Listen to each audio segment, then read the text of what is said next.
Hi friends, இன்றைக்கி ஒரு dish பார்க்கலாமா? உங்கள் வீட்லேயும் காலையில் வச்ச சாதம் மீதம் நைட்டில் இருக்குது, அதுக்கு குழம்பு எதுவும் இல்லைன்னா நீங்களும் இதை ட்ரை பண்ணி பாருங்கள். அடுப்பில் கடாய் வச்சுட்டு 2 டேபிள் ஸ்பூன் எண்ணெய் ஊற்றிக்கலாம். எண்ணெய் காஞ்சோன்னே கொஞ்சம் கடுகு, கொஞ்சம் சீரகம் போட்டுக்கலாம். போட்டு 2 பச்சை மிளகா, ஒரு பெரிய வெங்காயம் கட் பண்ணி வச்சுருக்குது இதில் ஆட் பண்ணிக்கலாம்.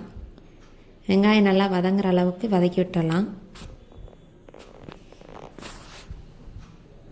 ஒரு தக்காளி இதில் சேர்த்து நல்லா வதக்கி விட்டுறலாம்.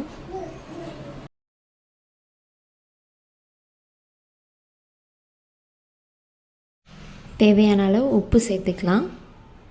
உப்பு போட்டுட்டு இதை நல்லா வதக்கிடலாம். தக்காளி வெங்காயம் நல்லா வதங்கினோன்னே மசாலா ஆட் பண்ணலாம். 1/2 டேபிள் ஸ்பூன் மிளகாய்த்தூள், 1/2 table spoon garam masala, 1/4 teaspoon மஞ்சத்தூள் எடுத்து வச்சுருக்கேன். அதை இதில் சேர்த்து நல்லா வதக்கி விட்டுக்கலாம்.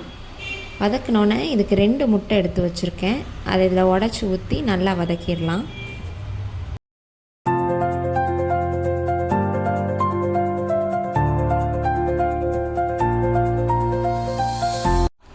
முட்டை இதில் உடச்சி ஊற்றினது நல்லா வதங்க விடணும்.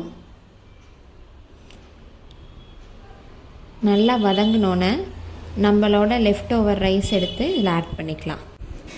இதை நல்லா கிளறி விட்டுறலாம்.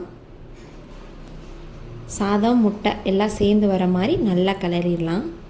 அவ்வளோதாங்க, இந்த டிஷ் ரெடி ஆயிடுச்சு. உங்களுக்கு பிடிச்சிருந்தா லைக் பண்ணி சப்ஸ்கிரைப் பண்ணி மறக்காமல் சப்போர்ட் பண்ணிடுங்க.